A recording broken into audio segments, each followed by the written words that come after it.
Halo Malaysia, terima kasih kerana sudah menonton video-video berita-berita terkini daripada channel ini.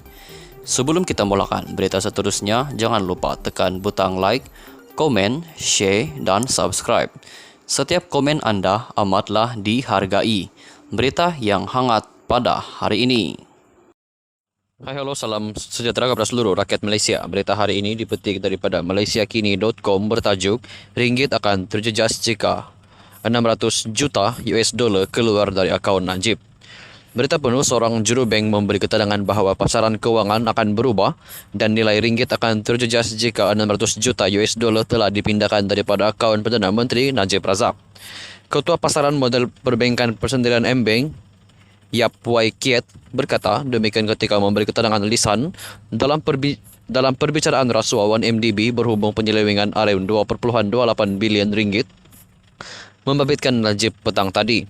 Semasa pemeriksaan balas oleh Peguam Wan Aizuddin Wan Mohamed, saksi pendakwaan ke-38 itu menjelaskan atas sebab itu akaun tertuduh yang berakhir dengan 694 dengan bank komersial itu mewujudkan kod nama MR, Banking M Private dan bukannya namanya. Peguam itu mahu tahu mengapa walaupun nama kod diberikan tetapi Yap masih boleh memberi keterangan bahawa akaun bank itu adalah milik Najib.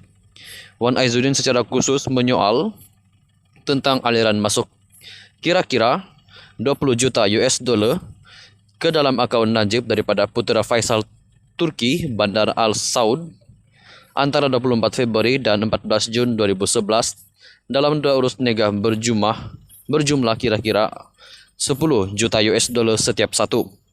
Yap menjelaskan bahawa pengurus perhubungan M-Bank ketika itu, Joanna Yu, telah memberitahunya, Yap, bahawa dia mewujudkan nama itu kerana tertuduh ketika itu adalah individu yang terdedah secara politik. Saksi itu berkata Yu memberitahunya demikian semasa mengatur penukaran mata wang asing berjuta-juta dolar kepada ringgit ke dalam akaun Najib. Yap berkata bahawa nama itu akan menghalang orang luar seperti peserta pasaran pertukaran asing untuk mengetahui tentang sebarang transaksi besar yang mengalir masuk atau keluar dari akaun. Yap, kami M-Bank cuba untuk tidak mendedahkan identiti pelanggan kepada orang luar. Wan Aizuddin berkata, apa yang menyebabkan akaun Najib sensitif? Yap menjawab, pertama beliau iaitu Najib adalah Perdana Menteri pada masa itu dan jumlah transaksinya agak besar. Jika pasaran mengetahui jumlahnya, pasaran akan mengambil kedudukan dan ini menjejaskan nilai ringgit.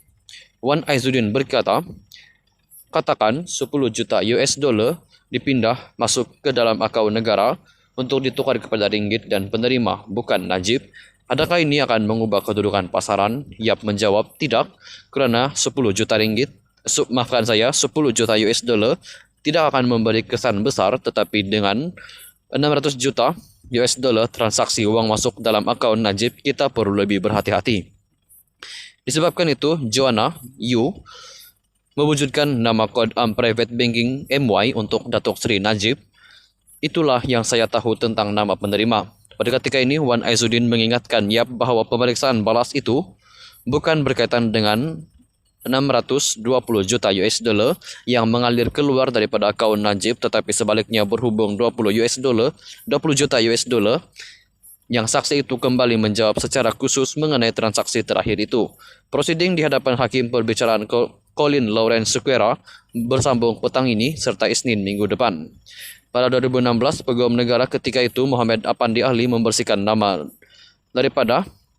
Najib daripada sebarang salah laku dalam urusan 1MDB dengan mendakwa Najib menerima sumbangan 681 juta US dollar kira-kira RM2.08 bilion ringgit daripada kerabat Arab dan telah memulangkan 620 juta US dollar wang derma itu.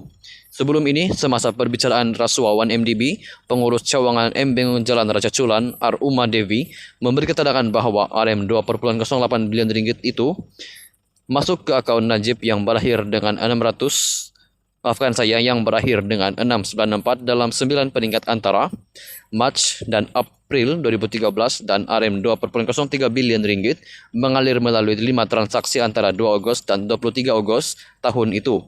Najib dibicarakan atas 4 pertuduhan salah guna kuasa dan 21 pertuduhan pengubahan uang haram, membabitkan Rm2,28 bilion ringgit daripada 1MDB. Berhubung 4 pertuduhan salah guna kuasa, ahli parlimen pekan itu didakwa melakukan kesalahan berkenaan di Am Islamic Bank, Berat Cawangan Raja Chulan, di Bukit Chelon, Kuala Lumpur antara 24 Februari 2011 dan 19 Desember 2014.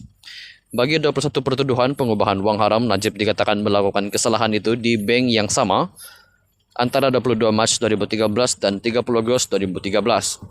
Dalam kenyataan pembukaan pendakwaan pada awal perbicaraan pada 28 Agustus 2019, Timbalan Ketua Pendakwa Raya Gopal Triram berhujah bahawa jenayah itu dilakukan melalui 4 fasa bermula dari 2011 hingga 2014. Pendakwa berhujah bahawa 9 pertuduhan pengubahan wang haram yang pertama berkaitan dengan dakwaan menerima Rm2 bilion ringgit itu yang menjadi perkara pertuduhan ketiga yang dipindah dan wang itu dikatakan jatuh ke dalam akaun tertuduh yang berakhir dengan nombor 694 dengan Am Islamic Bank. Pihak pendakwaan mendakwa antara 2 Agustus 2013 dan 23 Agustus 2013 tertuduh memindahkan sejumlah Rm2 bilion kepada Tanore, Singapura. Pendakwa raya mendakwa pada masa yang sama, tertuduh telah menggunakan baki Rm22 juta 649.000 untuk membayar 4 entiti yang seorang individu. Semua bayaran ini dikatakan memberi manfaat kepada tertuduh. Mereka juga berhujah bahawa Najib menerima 20 juta US dollar daripada dana 1MDB daripada putera Faisal melalui 2 bahagian bernilai 10 juta US dollar setiap satu. Bahagian pertama pada 24 Februari 2011 dan bahagian kedua pada 14 Jun 2011. Pihak pendakwaan berhujah bahawa salah laku di 1MDB dilakukan oleh ahli perniagaan buruan Lau Tek Jo atau Jolo dan beberapa yang lain dengan restu Najib. Pasukan Peguam Pembelaan tertuduh bagaimanapun mendakwa bekas Perdana Menteri itu tidak mengetahui jenayah yang dilakukan di 1MDB dan penyelewengan itu hanya didalangi oleh Jolo dan ahli pengurusan dana pelaburan negara itu yang lain.